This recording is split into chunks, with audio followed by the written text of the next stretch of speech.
Bismillah. Assalamualaikum warahmatullahi wabarakatuh. Alhamdulillahi rabbil alamin, wabihi nasta'in ala umurid dunya waddin, wa ashhadu an la ilaha illallah wahdahu la syarikalah, wa ashhadu anna muhammadan abduhu wa rasuluh. Allahumma salli wa sallim wa barik ala nabiyyina wa habibina Muhammadin wa ala alihi wa ashabihi wa man tabi'ahum bi ihsanin ila yaumiddin. Amma ba'd.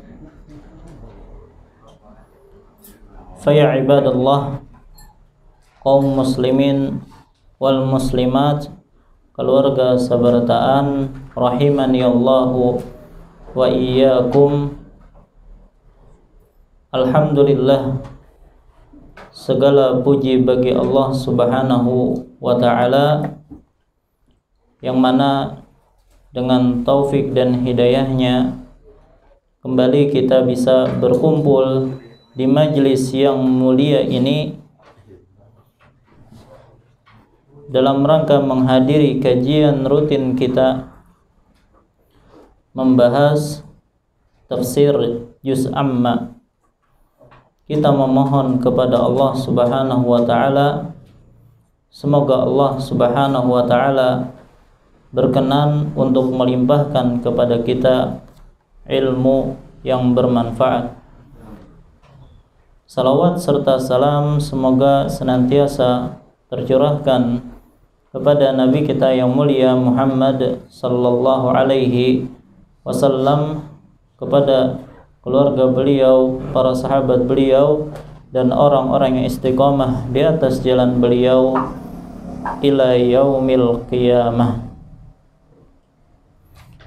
Insyaallah pada kesempatan malam hari ini kembali kita akan melanjutkan pelajaran kita masih dengan tafsir dari surah An-Nasr, yang mana pada pertemuan yang lalu kita sudah masuk kepada tafsir rinci ya dari surah An-Nasr, dan kita sudah membahas ayat yang pertama yang bunyinya adalah idza jaa nasrullahi wal fath, apabila telah datang nasrullah, apa itu? Pertolongan Allah, dan al-fath. Apa artinya al-fath?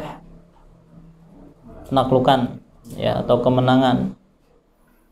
Kita sudah jelaskan bahwasanya di dalam ayat yang pertama ini Allah Subhanahu wa ta'ala menyebutkan dua kabar gembira untuk siapa? Untuk Nabi sallallahu alaihi wasallam dan kaum mukminin.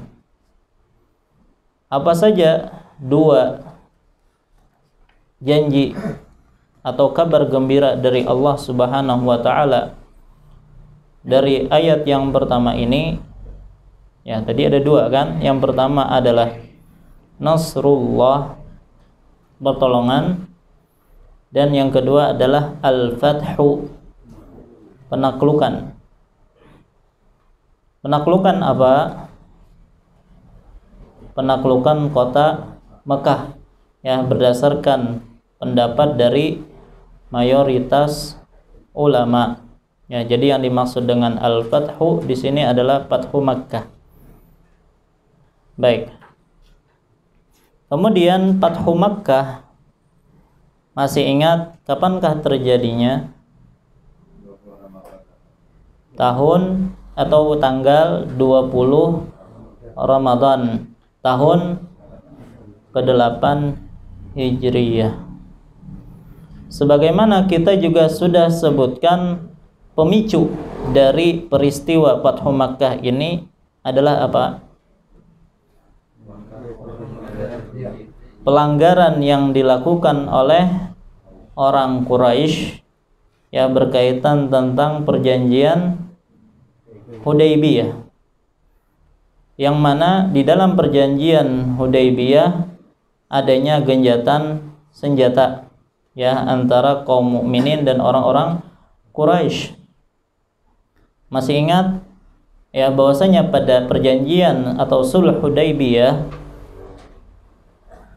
kaum-kaum yang ada itu dipersilahkan untuk bergabung dengan kubu mana saja, baik kubu kaum muslimin ataupun orang-orang Quraisy.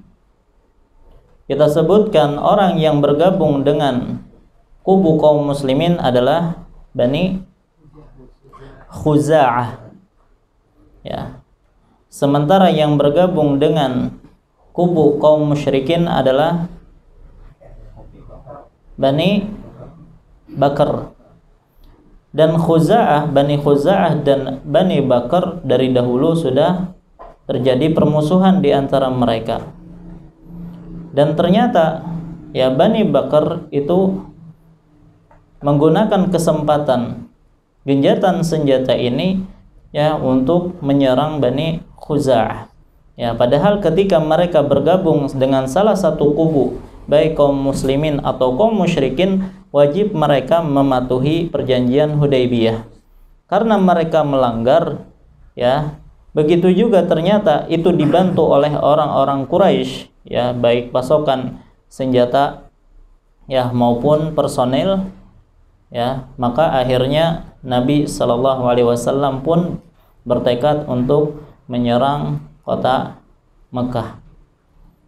Baik, maka Allah Subhanahu wa Ta'ala pun memberikan kemenangan kepada kaum muslimin. Ya. Nah, di akhir kajian pada pertemuan yang lalu kita sebutkan bahwasanya atau sebutkan satu pertanyaan ya.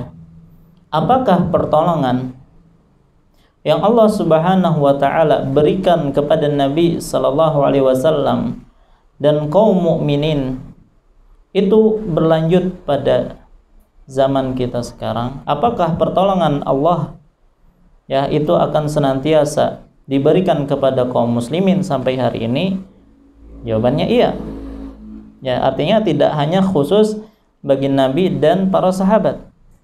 Ya, bahkan pada zaman sekarang pun pertolongan Allah akan datang. Akan tetapi ketika ada yang bertanya, kenapa pertolongan Allah Subhanahu wa Ta'ala sampai sekarang ya sudah lama dinanti-nanti, ya kenapa tidak datang juga? Kalaupun datang, kenapa pertolongannya tidak sama seperti ya yang ada pada zaman Nabi Sallallahu Alaihi Wasallam? Kira-kira apa? Kita sebutkan bahwasanya pertolongan Allah Subhanahu wa Ta'ala itu akan datang, tetapi harus dipenuhi persyaratannya. Ya, apa persyaratannya? Ya, in tansurullah yansurukum. Kalau kalian menolong Allah, niscaya Allah akan menolongmu atau menolong kalian. Nah, apa yang dimaksud dengan menolong Allah? Ya, menjalankan syariat Allah Subhanahu wa Ta'ala. Ya, artinya kaum muslimin tidak akan mendapatkan pertolongan dari Allah Subhanahu wa Ta'ala sampai mereka kembali kepada agama Allah Subhanahu wa Ta'ala. Jadi kalau ingin mendapatkan pertolongan dari Allah, maka kembalilah kepada agama Allah Subhanahu wa Ta'ala. Baik. Nah, sekarang kita ingin lanjutkan dengan ayat yang berikutnya, yaitu ayat yang kedua, yang bunyinya wa ra'aitan nasa yadkhuluna fi dinillahi afwaja. Yang artinya, dan engkau melihat manusia masuk kepada agama Allah secara afwaja, yaitu berbondong-bondong. Berbondong-bondong itu apa artinya? Bejurut ya, bejurut. Baik. Siapa yang ingin nuliskan ayatnya? Ulun persilahkan. Nah, jadi bunyi ayat yang kedua adalah wa ra'aitan nasa yadkhuluna fi dinillahi afwaja. Dan engkau melihat manusia masuk ke agama Allah afwaja, secara berbondong-bondong. Maka pada ayat ini Allah Subhanahu wa taala menyebutkan kabar gembira yang ketiga. Ya, jadi setelah pertolongan dari Allah, kemudian penaklukan kota Mekah, maka disebutkan dalam ayat ini kabar gembira yang ketiga untuk Nabi sallallahu alaihi wasallam dan kaum mukminin adalah masuknya manusia ke dalam agama Allah secara berbondong-bondong. Baik. Bukankah sebelum peristiwa ini manusia pun masuk ke agama Islam, ya kan? Apa yang membedakan ya masuk Islamnya manusia sebelum Fathu Makkah dengan sesudah Fathu Makkah? Ya, yaitu pernyataan afwaja, ya, berbondong-bondong. Yang mana sebelumnya, sebelum peristiwa Fathu Makkah, ya, manusia masuk kepada Islam, hanya saja tidak seperti ini, artinya tidak berbondong-bondong. Ya, mereka masuk Islam satu ya perorangan, ya, tidak berbondong-bondong. Ya, bahkan sebagian mereka masuk Islam itu secara sembunyi-sembunyi, tidak berani terang-terangan. Ya. Paling beberapa orang saja ya yang kuat nyalinya mampu untuk masuk Islam secara terang-terangan. Contohnya siapa? Umar bin Khattab radhiyallahu an. Ya, kita sudah pernah cerita tentang masuk Islamnya Umar bin Khattab radhiyallahu an. Ya, jadi ketika Umar masuk Islam, ya, maka para sahabat menyatakan itu orang-orang Quraisy masih belum tahu bahwasanya Umar masuk Islam, ya, karena zaman dulu kan nggak ada WhatsApp gitu ya. Kalau ada WhatsApp kan pasang status Umar, dilihat oleh Abu Jahal dan CS-nya kan, ini sudah ganti status nih. Ada grup WA-nya jualnya. Nah, ini kadeda. Maka untuk mengabarkan tersiarnya kabar masuk Islamnya Umar, maka Umar pun mencari ya siapa di antara orang Quraisy yang paling ember mulutnya, ya, artinya kalau dia yang berbicara kabar itu cepat ya tersebar. Ya, maka disebutlah ada seorang bernama, lupa ngarannya, Jamil kalau tidak salah. Ya, pokoknya Jamil bin apa gitu kan. Maka dipanggillah Jamil.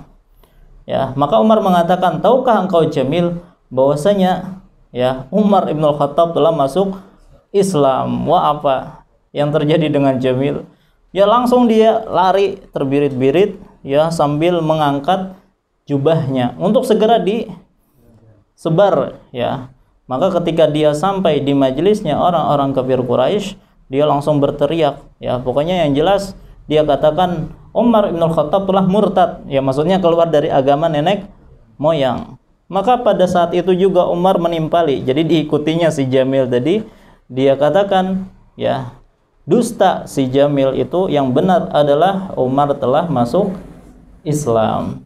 Ya, maka sejak saat itu tersebarlah berita tentang masuk Islamnya Umar.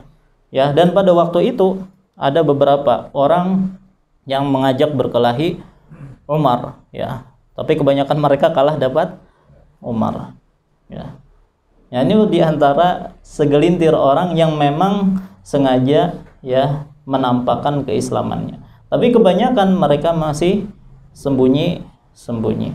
Tetapi setelah peristiwa Fathu Makkah, maka orang ya tidak ragu-ragu lagi untuk masuk Islam. Baik, makanya setelah peristiwa Fathu Makkah itu banyaklah orang-orang berdatangan, ya bahkan dari negeri-negeri lain datangan ke kota Mekah, ya untuk apa? Untuk menyatakan keislaman kaumnya, ya. Maksudnya datang ke Madinah ya, bukan ke Mekah. Jadi setelah peristiwa Fathu Makkah, orang-orang pun datangan kepada Nabi SAW di Madinah, ya, yang disebut dengan wufud, ya, delegasi, ya. Makanya kan tadi kita sebutkan bahwasanya Fathu Makkah itu pada tahun 8 Hijriyah.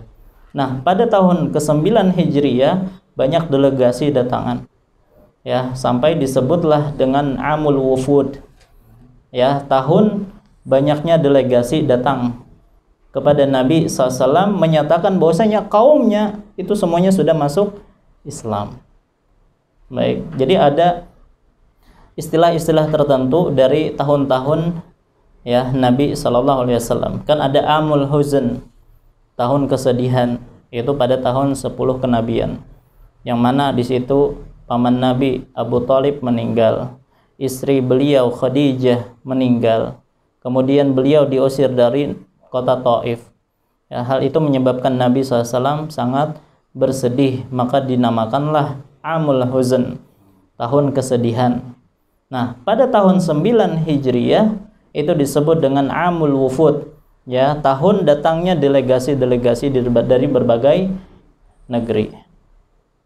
Disebutkan dari sahabat yang mulia Amr bin Salamah radhiyallahu anhu, beliau bercerita, "Kanatil Arabu talawwamu bi islamihim al-fatha fayaqulun." Jadi orang-orang Arab dahulu mengulur keislaman mereka sembari menunggu penaklukan kota Mekah. Jadi orang-orang Arab dahulu ketika Nabi SAW berdakwah, ya mereka sengaja menunda dulu, kada hendak beriman dahulu kepada Nabi. Fayaqulun, dan mereka mengatakan, utrukuhu wa qaumahu, biarkan dia Muhammad dengan kaumnya dulu. Lihat dahulu kayak apa Muhammad dengan kaumnya, apakah berhasil Muhammad itu mengalahkan kaumnya, kan gitu.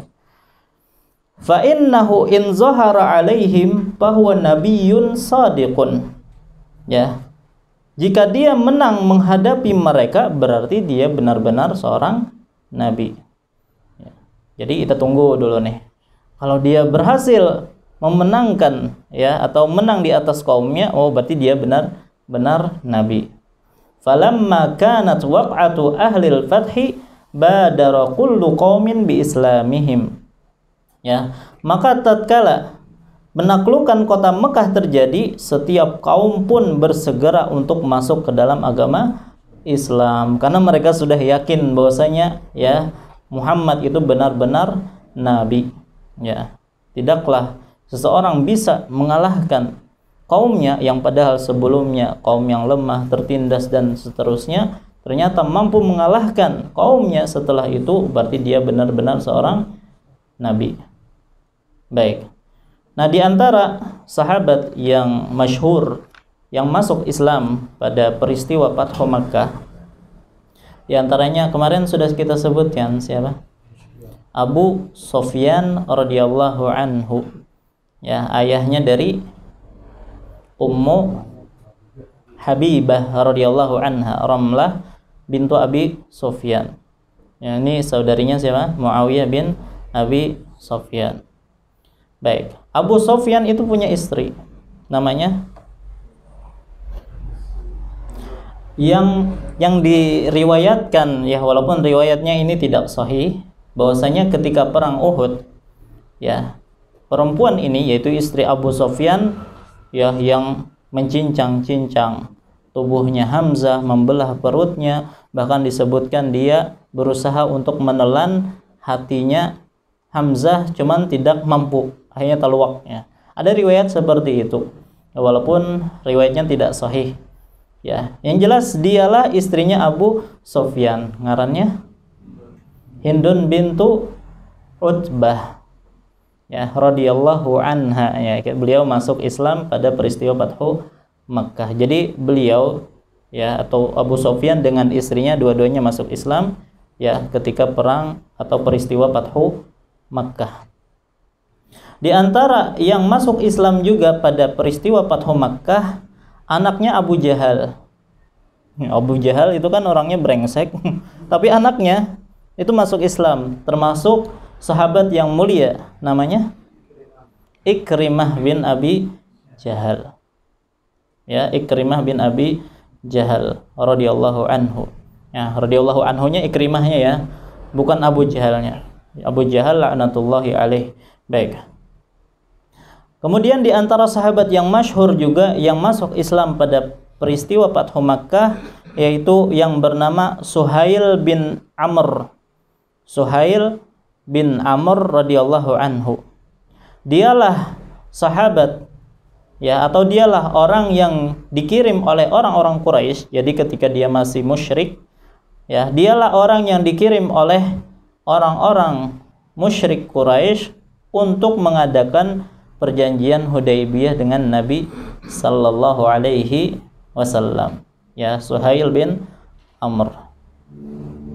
Kemudian di antara sahabat juga yang masuk Islam pada peristiwa Fathu Makkah adalah Safwan bin Umayyah. Siapakah Safwan bin Umayyah? Ada Umayyah. Umayyah ini siapa? Umayyah bin Khalaf. Ya, majikannya Bilal. Ini sering sekali kita sebutkan. Nah, anaknya itu bernama Safwan dan dia masuk Islam pada peristiwa Fathu Makkah. Baik. Di antaranya juga yang masuk Islam pada peristiwa Fathu Makkah adalah Abu Quhafah. Siapa Abu Quhafah? Ayahnya Abu Bakar As-Siddiq radhiyallahu an. Makanya Abu Bakar itu kan Abu Bakar bin Abi Quhafah. Baik. Dan masih banyak sahabat-sahabat yang lain, tapi inilah yang masyhur. Ya, ini menunjukkan, ya, bahwasanya memang manusia pada waktu itu masuk Islam afwaja, berbondong-bondong. Baik. Maka untuk tafsirnya selesai. Baik, karena sudah berbondong-bondong disebutkan. Baik. Nah, sekarang kita masuki berkaitan tentang faidah. Jadi masuknya manusia ke dalam agama Allah Subhanahu wa taala itu kenikmatan atau bukan? Kenikmatan. Tapi ingat, kenikmatan ini juga bisa menjadi sebagai cobaan. Baik. Nah, sekarang kita bawa hal ini kepada kita. Baik. Kita tahu bahwasanya orang Indonesia sebelum datangnya Islam mereka apa? Beragama Hindu dan Buddha. Ya, Hindu dan Buddha. Ya. Kemudian datanglah Islam, ulun kada hafal sejarah Indonesia, ya. Yang jelas disebutkan ketika datangnya Islam maka masyarakat Indonesia itu menyambutnya, ya, sampai hampir seluruh rakyat Indonesia atau penduduk Indonesia yang sangat banyak jumlahnya mereka masuk ke dalam agama Islam, ya, bahkan dalam waktu yang singkat. Ya, disebutkan ya kurang dari 1 abad lah mereka berpindah kepada agama Islam. Ini menunjukkan bahwasanya ya ini juga termasuk orang-orang yang masuk ke dalam agama Islam afwaj. Ya, tentunya ini merupakan kenikmatan yang besar. Ya. Maka ketika dikatakan bahwasanya itu adalah kenikmatan, maka kenikmatan itu wajib untuk disyukuri. Kita yang sudah beragama Islam, ini kenikmatan. Maka kenikmatan juga harus disyukuri. Baik. Nah, di antara bentuk kesyukuran akan hal tersebut, terutama bagi mereka yang sebelumnya bukan Muslim masuk ke agama Islam, ya, tidak hanya sebatas dia masuk Islam. Ya, mensyukurinya tidak hanya sebatas masuk Islam sudah seperti itu saja. Ya, tetapi juga harus diiringi ya dengan rasa syukur berupa pendalaman ajaran Islam. Ya. Artinya orang masuk Islam jangan hanya sebatas ganti KTP, asalnya Hindu kah, asalnya Buddha kah, kemudian ganti KTP jadi Islam. Bukan hanya sebatas itu, akan tetapi harusnya dia juga menjalankan agama Islam dengan baik. Nah, diantaranya juga harus mengikis, membersihkan sisa-sisa keyakinan agama terdahulu yang itu bertentangan dengan agama Islam. Contoh perkara-perkara yang masih tersisa padahal itu adalah ajaran terdahulu sebelum Islam. Apa kira-kira contohnya? Mitos, ya kan? Mitos itu apa? Yang ada istilah pamali leh. Baik, contoh pamali kayak apa? Tahayul. Ya. Maka itu harus dikikis bagi kita yang sudah beragama Islam. Ya, jangan sampai pemikiran-pemikiran yang berasal dari agama sebelumnya itu terbawa. Ya, jangan sampai agama Islam itu tercampur dengan pemikiran-pemikiran itu. Ya, akhirnya terjadilah penggabungan antara dua agama, Hindu dengan Islam jadinya, ya kan? Kita ingin hilangkan keyakinan-keyakinan Hindu ataupun Buddha. Nah, itu cara kita yang bersyukur atas kenikmatan Islam. Ya. Baik. Nah, begitu juga ketika kita misalnya sudah masuk Islam sebelumnya.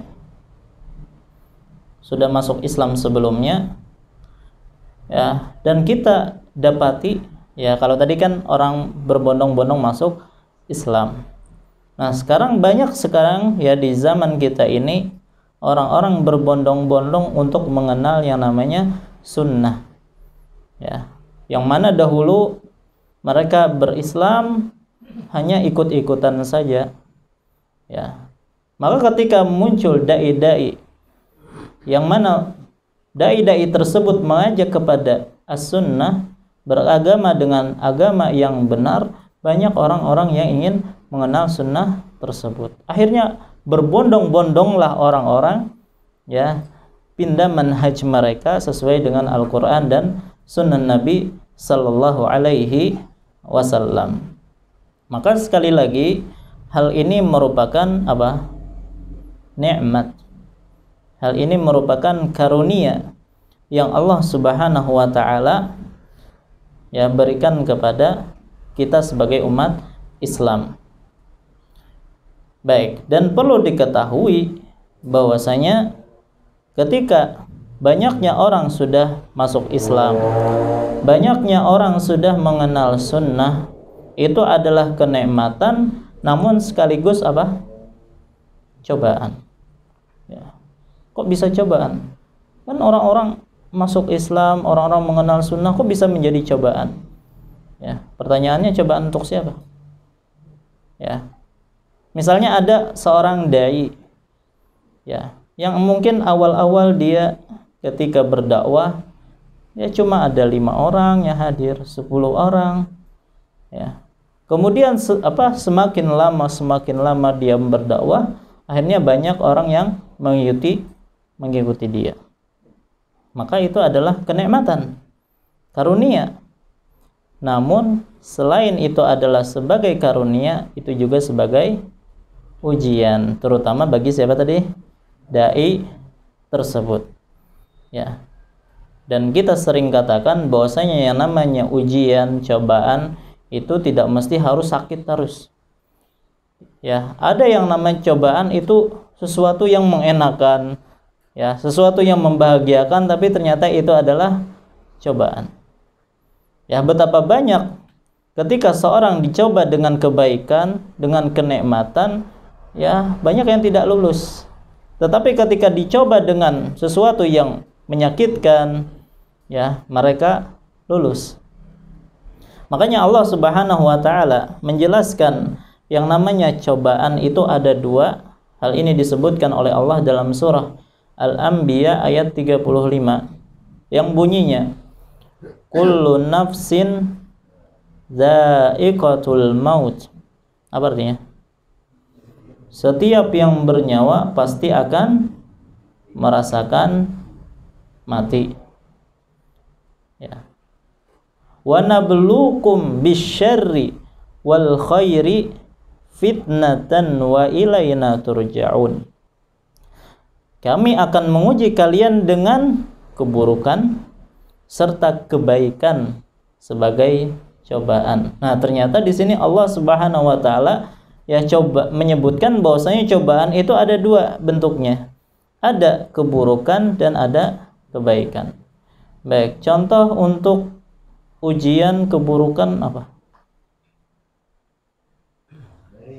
Garing, miskin, ya, meninggal, ya, itu keburukan.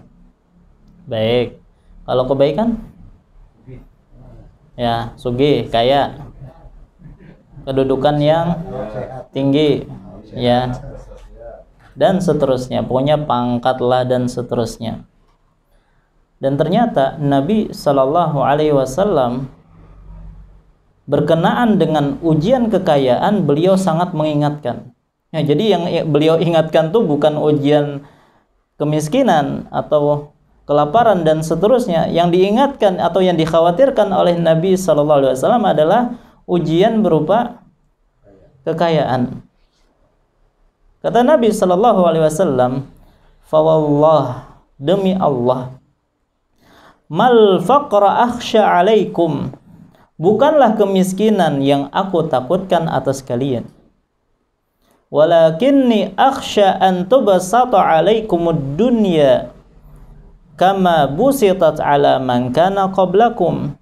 Justru yang kutakutkan adalah akan dibentangkannya dunia untuk kalian sebagaimana dibentangkannya untuk orang sebelum kalian.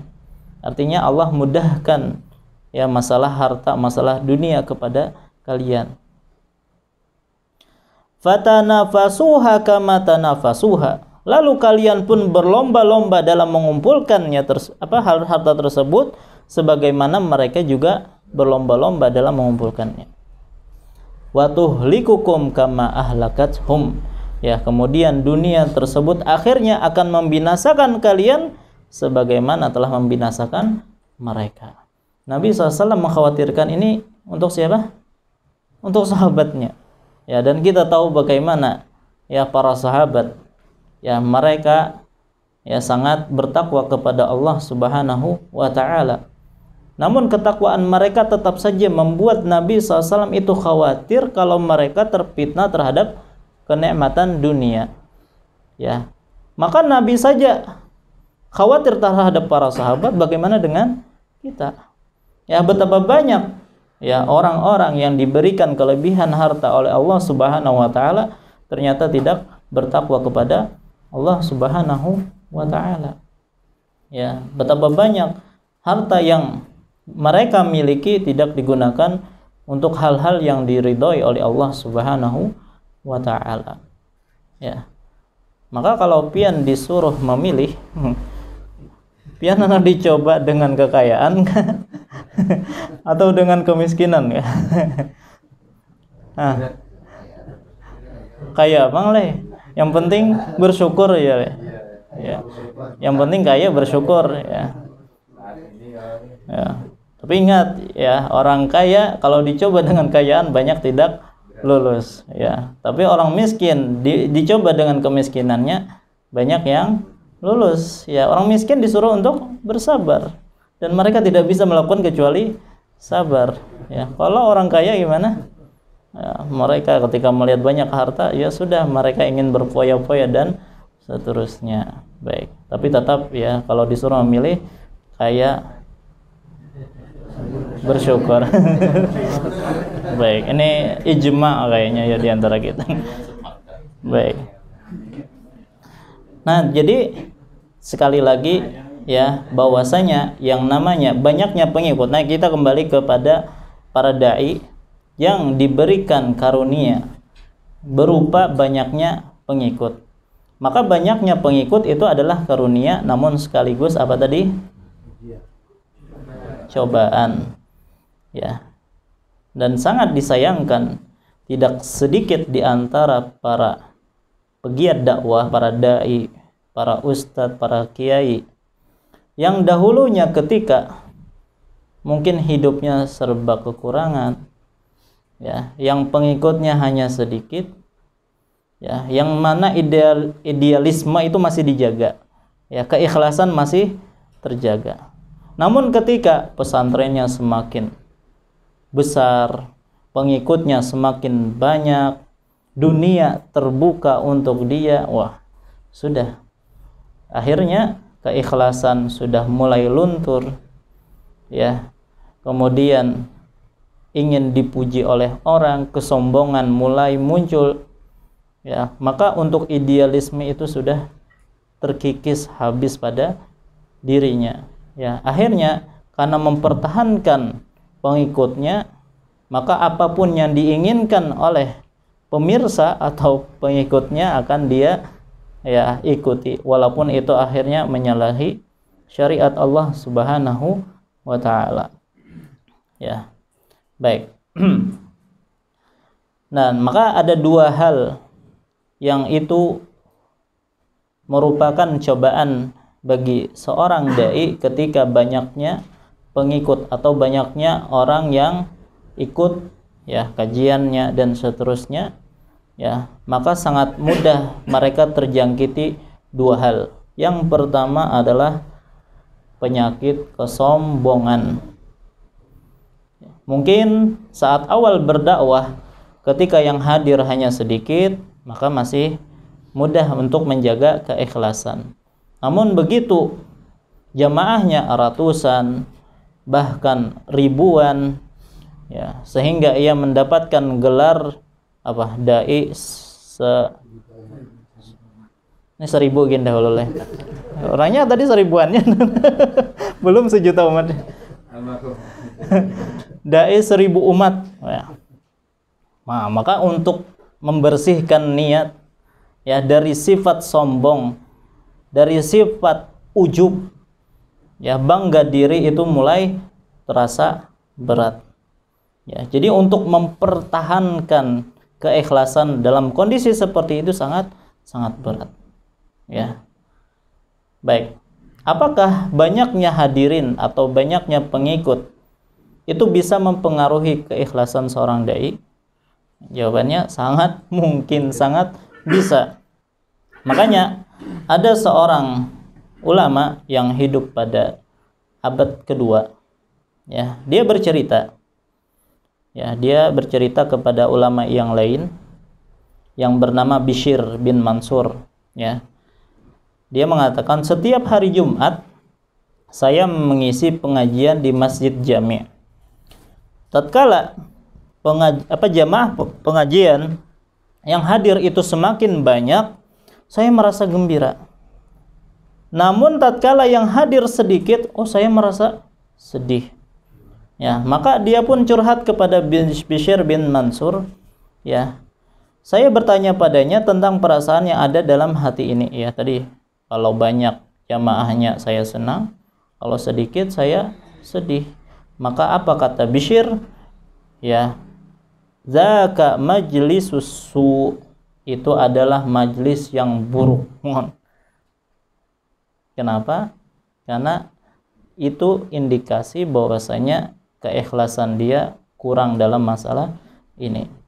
Ya, artinya seorang dai baik yang hadir banyakkah, sedikitkah, ya tetap saja dia senang atau dia tetap saja menyampaikan ilmunya karena dia tahu ini hanya untuk Allah Subhanahu wa taala. Tapi kalau kebahagiaan seorang dai, ya, dilihat dari banyak sedikitnya pengikut, maka di situ ada sesuatu di dalam hatinya.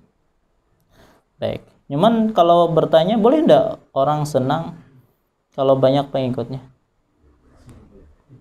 Hah? Nah, tadi baik, tergantung sedih dan gembiranya itu karena apa. Ya. Kalau gembiranya, wah, banyaklah jamaahnya. Ya, akhirnya senang dia. Ya, dia mengatakan, anak kok jamaahnya semakin banyak. Wah, gitu kan. Artinya dia merasa ujub, merasa bangga diri. Maka ini berbahaya. Tapi kalau dia gembira, bahagia, ya alhamdulillah, berarti yang banyak mendapatkan faedah itu semakin banyak. Nah, itu tidak mengapa. Ya, cuman ini nih, menjaga niat ini sangat berat ya. Antara dua kebahagiaan ini terkadang garisnya itu sangat tipis ya, makanya sangat mudah tergelencir ya. Makanya ada seorang ulama abad ini, beliau adalah Syekh Muhammad bin Shalih Al-Utsaimin rahimahullah ya. Disebutkan bahwasanya beliau sebelum terkenal dahulu yang hadir 1, 2, ya paling banyak mungkin 10 dan seterusnya. Bahkan terkadang ketika beliau membuka kajian kadada yang datang. Ya. Kalau kadada yang datang atau mungkin terlambat muridnya datang, apa yang beliau lakukan? Beliau buka Al-Qur'an, baca Al-Qur'an. Ya. Artinya kada maraju sih din. Ya. Kalau sekarang mungkin kalau kadada jamaahnya sudah sampai udah buka kajian parah itu. Ya. Tapi kalau Syekh Al-Utsaimin rahimahullah, subhanallah, ya, beliau terus seperti itu sampai bertahun-tahun ya, dan akhirnya ya pengikut beliau ribuan. Ya. Maka ini tidak lain karena taufik dari Allah Subhanahu wa taala dan juga keikhlasan beliau rahimahullah. Baik. Kemudian berkaitan masalah ini juga Ibnul Jauzi rahimahullah mengingatkan, di antara para ulama dan penuntut ilmu ada yang merasa gembira tatkala pengikutnya banyak. Iblis memperdaya mereka seakan-akan perasaan itu bersumber dari kegembiraan akan banyaknya orang yang menuntut ilmu, padahal sebenarnya yang ada dalam hatinya adalah kegembiraan karena banyaknya pengikut ya, dan popularitasnya yang tinggi ya. Dan hakikat ini akan terkuat kapan? Ya, artinya untuk membedakan ikhlas atau kada, senangnya karena banyak pengikut ataukah karena banyak yang mengambil manfaat dari ilmunya, adalah ketika jamaahnya itu berkurang ya, dan berpindah kepada ustadz yang lain yang mungkin lebih mumpuni. Nah, pada saat itulah seorang ustadz itu diuji. Kalau dia sedih disebabkan karena hal itu, maka ada masalah dalam hatinya. Ya, tapi kalau dia senang, alhamdulillah ada yang lebih mumpuni, ya, yang lebih pantas untuk diikuti, maka itu menunjukkan bahwasanya dia benar-benar ikhlas ya dalam memberikan ilmu. Baik. Itu yang pertama, ujiannya adalah masalah kesombongan. Dan ujian yang lain ya, yaitu popularitas. Apa itu popularitas? Ketenaran ya. Baik. Maka tujuan utama seorang muslim dalam beramal adalah untuk mencari keridhaan Allah Subhanahu wa taala, bukan untuk menggapai popularitas ya, ketenaran atau ingin viral ya istilahnya ini kan. Rasulullah sallallahu alaihi wasallam mengingatkan akan hal ini, innallaha yuhibbul 'abdat taqiyyal ghaniyal khafiyya. Sesungguhnya Allah Subhanahu wa taala itu mencintai hamba yang bertakwa, hamba yang kaya hati. Apa itu kaya hati? Qanaah, nerimo ya istilahnya. Kemudian dan khafi, yang tidak suka mencari ketenaran ya. Kemudian Al-Imam Asy-Syafi'i rahimahullah ya, beliau dalam hal ini ya mengatakan, aku senantiasa berangan-angan agar para manusia itu mempelajari ilmu yang kumiliki ini ya, namun mereka tidak menisbatkan satu huruf pun dari ilmu tersebut kepadaku. Ya, artinya ya, manusia silahkan mendapatkan ilmu dariku, tapi jangan mereka menisbatkan ilmu itu berasal dari aku. Ya, beliau berharap ilmunya tersebar tapi jangan dinisbatkan kepada beliau, karena beliau ingin menghindari yang namanya ketenaran. Ya, karena kalau sudah tenar, ya itu kembali lagi untuk menjaga hati itu sangat susah. Ya. Baik, bagaimana jika seseorang telah berusaha ikhlas dalam berdakwah, tidak mengejar popularitas, ya, tapi karena ilmunya yang luas, mumpuni, kepiawaiannya dalam menyampaikan, ya lantas dia menjadi tenar. Apakah dalam kondisi seperti ini dia tercela atau tidak? Dia tidak ingin tenar, tapi ternyata qadarullah terkenal. Ya. Maka jawabannya tidak mengapa. Kan betapa banyak para ulama itu tenar, tapi mereka tidak menginginkan popularitas. Bukankah para sahabat terkenal? Para ulama mazhab terkenal. Tapi apakah di antara mereka ada yang mencari popularitas? Jawabannya tidak. Ya, makanya Ibnu Qudamah menjelaskan karakter yang tercela adalah mengejar popularitas. Jadi kalau yang dikejar popularitas, maka itu yang tercela. Tapi kalau tidak mengejar popularitas, ya, kemudian ternyata tenar, maka tidak tercela, tidak masalah. Ya, tapi tetap saja yang namanya ketenaran itu merupakan ujian tersendiri. Ya, kenapa? Karena orang yang lemah itu bisa terfitnah akan hal ini. Baik. Kemudian para ulama membawakan suatu perumpamaan. Orang-orang yang lemah keimanannya namun tenar itu ibarat seseorang yang tidak mahir berenang, ya, sedang dia dalam keadaan tenggelam, ya, dan di sekelilingnya banyak orang-orang yang sedang tenggelam juga. Ya, artinya ketenaran itu memang ya sesuatu kenikmatan, tetapi itu adalah cobaan yang mana kalau orang tidak kuat dalam masalah itu bisa tenggelam dalam hal tersebut. Ya, baik. Makanya kata Imam Ahmad bin Hanbal rahimahullah berkaitan tentang ketenaran, beliau menyatakan, aku telah diuji oleh Allah dengan ketenaran. Ya, sekarang betapa banyak asatidzah kita yang mereka diuji dengan ketenaran, ya. Semoga Allah Subhanahu wa taala menjaga mereka. Nah, dan di antara ulama abad ini juga yang terkenal, beliau adalah Syalbani rahimahullah. Ya, beliau disebutkan, ya, jadi ketika beliau bepergian ke suatu daerah, mungkin daerah asing gitu ya. Ternyata ada yang kenal beliau. Ya, beliau waktu itu sedang di mobil, mungkin lagi berhenti. Ada orang melihat, segera dia berlari menuju ke mobil Syekh. Maka orang tadi berkata kepada Syekh, "A'anta Syalbani? Apakah engkau Syalbani?" Maka ternyata ketika ditanya seperti itu, Syekh pun menangis. Ya, justru menangis.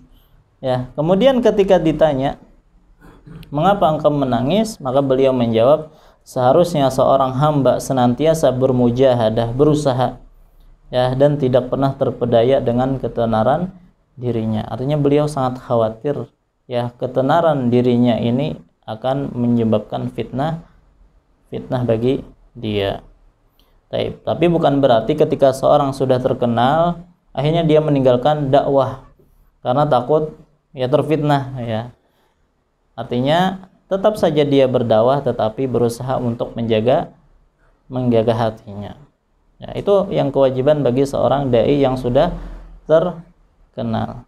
Dan bagi jamaah, bagaimana cara menyelamatkan ustadz ini dari rasa sombong, ya, dan juga untuk mencari ketenaran misalnya, maka jangan pernah mengkultuskan seorang ustadz, ya.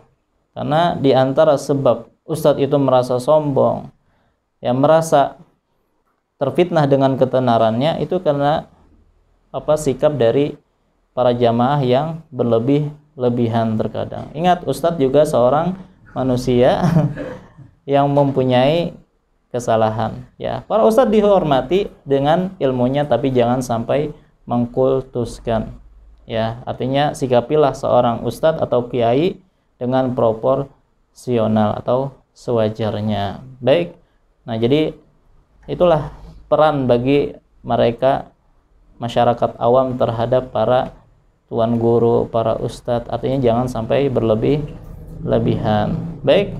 Nah, inilah mungkin pembahasan kita berkaitan tentang ayat yang kedua, yaitu wa ra'aitan nasa yadkhuluna fi dinillahi afwaja.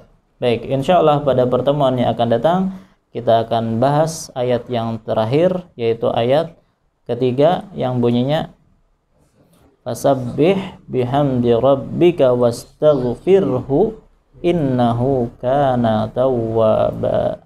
Baik, ini yang bisa ulun sampaikan. Salah khilaf mohon maaf. Wassallallahu ala nabiyina Muhammad wa ala alihi washabihi wasallam. Subhanakallahumma bihamdika asyhadu an la ilaha illa anta astaghfiruka wa atubu ilaik. Wassalamualaikum warahmatullahi wabarakatuh.